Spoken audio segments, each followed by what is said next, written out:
Welcome back to online food making YouTube channel. ఈరోజు మనం oats ఆమ్లెట్ని ఎలా తయారు చేయాలో తెలుసుకుందాం. మనం ముందుగా 1 కప్పు ఓట్స్ని తీసుకొని ఇలా బౌల్లోకి వేసుకోవాలి. తర్వాత ఇందులోకి సన్నగా కట్ చేసిన టమాటాలను ఒక హాఫ్ లేదా 1 టమాటాను వేసుకోవచ్చు. తర్వాత సన్నగా తురుముకున్న క్యారెట్ని, సన్నగా కట్ చేసిన ఆనియన్స్ని వేసుకొని ఇందులోకి మనం టేస్ట్కి సరిపడినంత ఉప్పు,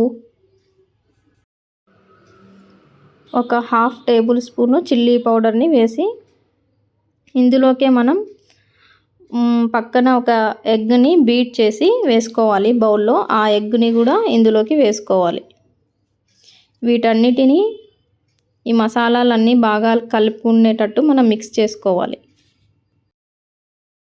ఇప్పుడు ఓట్స్ ఆమ్లెట్ బ్యాటర్ రెడీ అయిపోయింది. ఇప్పుడు ఒక ప్యాన్ తీసుకొని ప్యాన్ హీట్ అయిన తర్వాత దానికి కొద్దిగా ఆయిల్ని గ్రీస్ చేసుకొని మనం వేసుకున్న ఈ ఆమ్లెట్ బ్యాటర్ని ఇందులోకి వేసుకొని 2 సైడ్స్ గోల్డెన్ బ్రౌన్ కలర్ వచ్చే వరకు ఫ్రై చేసుకోవాలి, అటు ఇటు తిప్పి.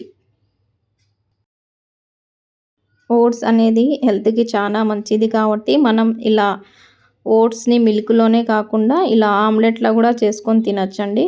దీనివల్ల మనకు హెల్త్కి కూడా బెనిఫిట్. అలాగే పిల్లలు ఎవరైతే ఓట్స్ తినని వాళ్ళు ఉంటే వాళ్ళకు కూడా మనం ఇట్లా ఆమ్లెట్లో ఇలా ఓట్స్ని మిక్స్ చేసి ఆమ్లెట్ చేసి ఇవ్వచ్చు. దీన్ని మనం బ్రేక్ఫాస్ట్ రెసిపీగా అయినా చేసుకోవచ్చు, లేదంటే ఈవినింగ్ స్నాక్స్గా కూడా చేసుకోవచ్చు.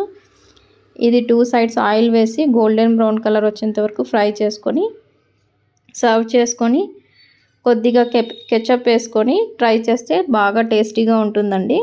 మీరు కూడా మీ ఇంట్లో ఈ ఆమ్లెట్ రెసిపీని ట్రై చేసి ఎలా ఉందో కామెంట్ బాక్స్లో మెసేజ్ చేయండి. Thank you.